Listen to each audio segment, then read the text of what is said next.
নমস্কার বন্ধুরা, ভৌতিক রহস্য চ্যানেলে তোমাদের সবাইকে স্বাগত। আজকে আমি তোমাদের জন্য যে গল্পটি নিয়ে এসেছি, গল্পটির নাম ডাইনি। লেখকের নাম রবার্ট বাল্চ। তাহলে চলো বেশি দেরি না করে গল্পটা শুরু করা যাক। ছেলেবেলা থেকেই আমি খুব দুর্বল স্বভাবের মেয়ে।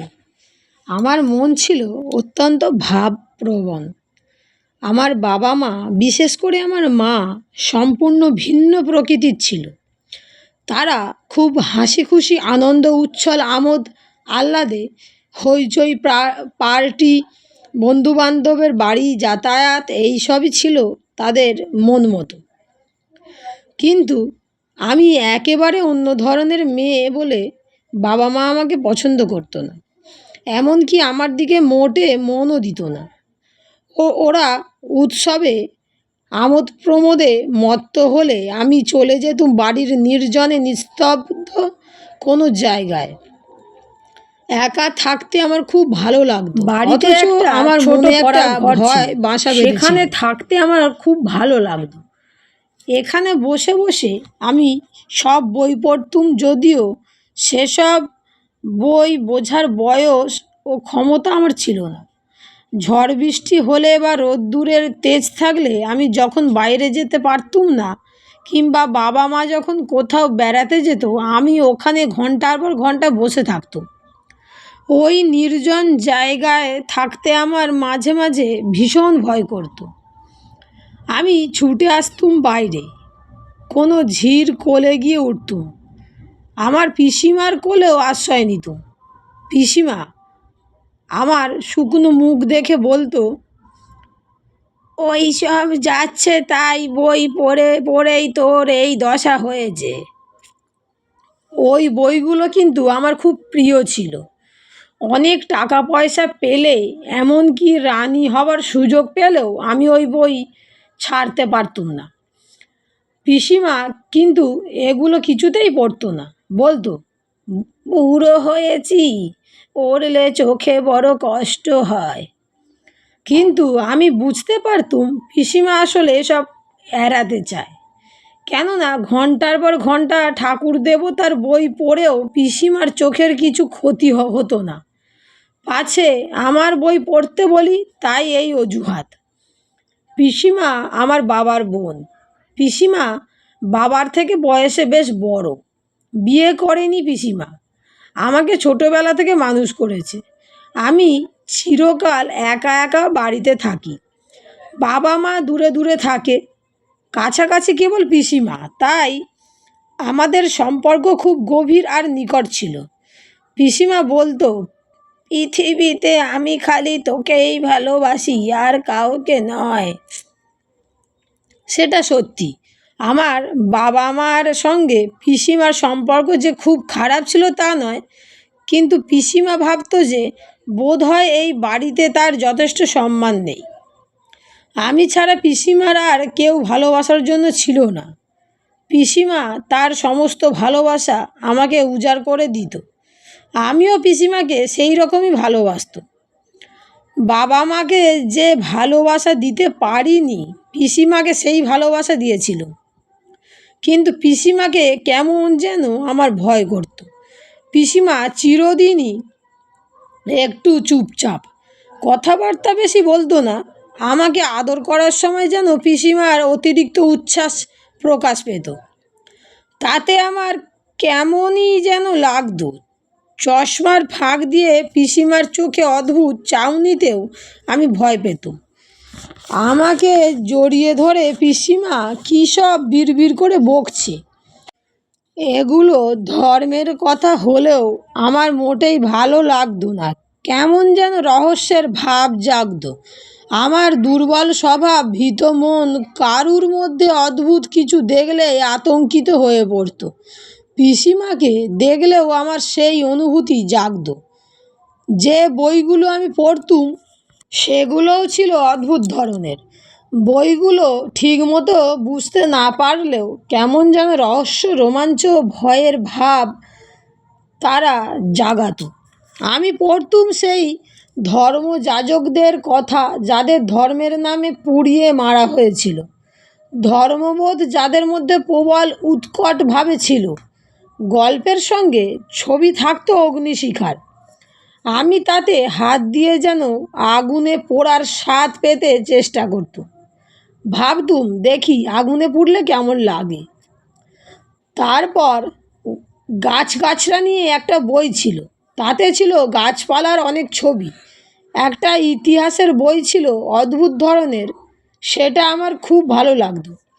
তাতে ছিল চীনা দেবতার ছবি, ড্রাগনের ভয়ঙ্কর চিত্র। এরা আমার কল্পনাকে গভীরভাবে আলোড়িত করত। একটা ছিল বাইবেলের গল্পে, যাতে নোয়ার বিরাট জাহাজ ওসব জীবন্তদের ভেতরে যাওয়ার জিপটা আমার মনে গেঁথে আছে। যদি পৃথিবীতে আবার ভয়ঙ্কর প্লাবন আসে, তাহলে এরকম একটা বিরাট জাহাজ কিভাবে তৈরি করা যাবে আমি ভাবতুম। আরও ভেবে ভেবে ঠিক করেছিলুম, ছোট সুন্দর প্রাণীদের এর ভেতরে তুলতে হবে। খারাপ দেখতে জীবজন্তুদের এর মধ্যে নেব না। খুব বোকা ছিলুম বলেই এসব ভাবতুম। আসলে ভগবানের এই সৃষ্টিতে কোনো কিছুই অসুন্দর বা কুৎসিত নয়, সব সুন্দর, সকলেই ভালো। আমি তখন কম বয়সী ছোট মেয়ে, অত জ্ঞান আমার হয়নি। ভূত প্রেত, বিশেষত ডাইনির গল্প আমার খুব প্রিয় ছিল। ডাইনিদের নিয়ে একটা বই আমার প্রিয় সম্পদ। এতে ডাইনিদের অদ্ভুত সব গল্প ছিল। আমি ঠিক সেগুলো বুঝতে পারতুম না, আর সেজন্যই বোধহয় এরা আমাকে আরও অনেক আকর্ষণ করত। গল্প পড়ে আমি ডাইনিদের সম্বন্ধে একটা ধারণা করেছিলাম, তারা ছিল বুড়ি। তারা ভূতেদের বশে এনে লোকের ক্ষতি করত, গরু বাছুর মারত, মাঠের ফসল নষ্ট করত।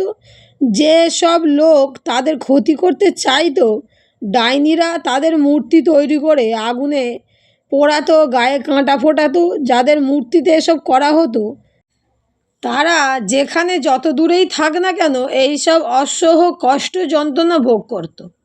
আমি এখন বুঝতে পারি এসব উদ্ভট অদ্ভুত গাঁজাখুরি গল্প, কিন্তু ছেলেবেলায় পড়ে আমি ভয়ে আতঙ্কে শিউরে উঠতুম। আমি এত নির্বোধ ছিলুম যে বয়স্কা বৃদ্ধা দেখলেই আমার ভয় করত। হায় ভগবান, আমি কি বোকা ছিলুম! ডাইনিদের গল্প পড়ে পড়ে আমার মনে এত ভীষণ ভয় ঢুকেছিল যে রাত্রিবেলায় প্রায়ই আমার ঘুম ভেঙে যেত ভয়ে। আমি স্বপ্নে দেখতুম যেন একটা ডাইনি আমার ঘরে লুকিয়ে আছে। আমি বুঝতে পারি এসব বোকামি। আসলে ছেলেবেলায় আমি ভীষণ ভীষণ নার্ভাস ছিলুম, আর আমাকে সত্যি কথা বুঝিয়ে দেওয়ার কেউ ছিল না, শিখিয়ে দেওয়ারও কেউ ছিল না। অযত্নে অবহেলায় আমি আগাছার মতোই বেড়ে উঠেছিলুম।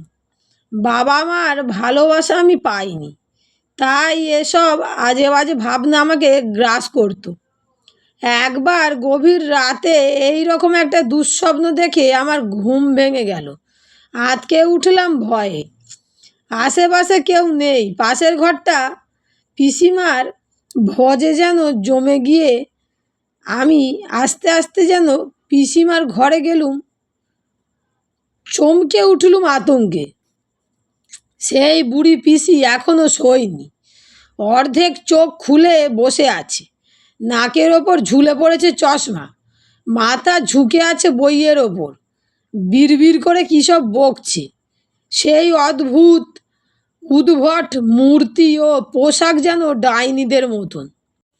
ও কি ডাইনি? ওই ম্লান অন্ধকারে মাঝখানে বসে বিড়বিড় করে কী বকছে। শয়তানদের কাছে কারুর ক্ষতি করার জন্য মন তো পড়ছে নাকি? আমি ওই ডাইনির কোলে শুয়ে ভয়ে কাটাতে যাচ্ছিলুম। ভয়ে কাঁপতে কাঁপতে ছুটে এলুম আমার বিছানায়। সারা রাত ঘুম এলো না, ছটফট করলুম, আর মাঝে মাঝে দেখলুম ভয়ঙ্কর স্বপ্ন। অবশেষে সকাল হলে ভয়, অন্ধকার আর আতঙ্কের রাত কেটে গেল। দিনের আলোয় আমার ভয় কিছুটা কমলো বটে, কিন্তু সেই অন্ধকার আতঙ্কের ছবিটা মনের মধ্যে গেঁথে রইল। বাবা মা যখন পিসিমার সঙ্গে কথা বলল, আমার ভয় সবটাই প্রায় মিলিয়ে গেল। পিসিমাও আমাকে কোলে নিয়ে কত আদর করলো। আনন্দে যেন আমার চোখ জলে ভরে এলো। কিন্তু আবার সেই রাত, সেই অন্ধকার, নির্জনতা, ছায়াচ্ছন্ন ঘরে বসে অদ্ভুত ভঙ্গিতে বিড়বিড় করা আমার পিসি কি সত্যি ডাইনি? পিসিমা আমাকে আদর করে ভালোবেসে ভগবানের কাছে আমার মঙ্গল প্রার্থনা করে, আবার এই ডাইনির মন্ত্র পড়ে লোকের ক্ষতি করে, আমার ক্ষতি চায়। হায় ভগবান, এ কি অভিশাপ!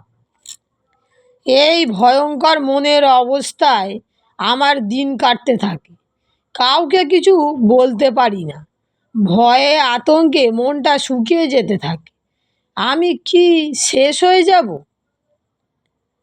এমন সময় একদিন দূর সম্পর্কের এক মাসি এসে আমাকে তাদের বাড়ি নিয়ে গেল। আমার নিঃসঙ্গ জীবনযাত্রা, বাড়ির অদ্ভুত পরিবেশ, আমার শরীর ও মনের দুরবস্থা দেখে আমার বাবা মাকে বুঝিয়ে সুঝিয়ে আমাকে নিয়ে এলো তাদের বাড়িতে। আমার অবশ্য যাবার একেবারেই ইচ্ছে ছিল না।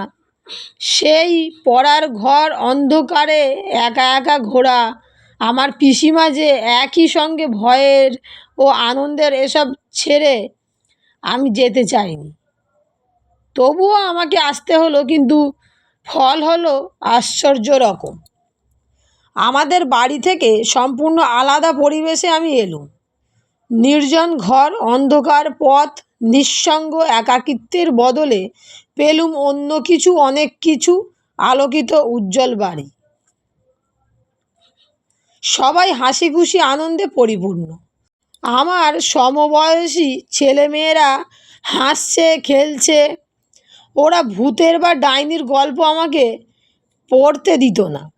তার বদলে পড়তুম সুন্দর সুন্দর বই, যার থেকে আমি আনন্দ শিক্ষা দুই পেতুম।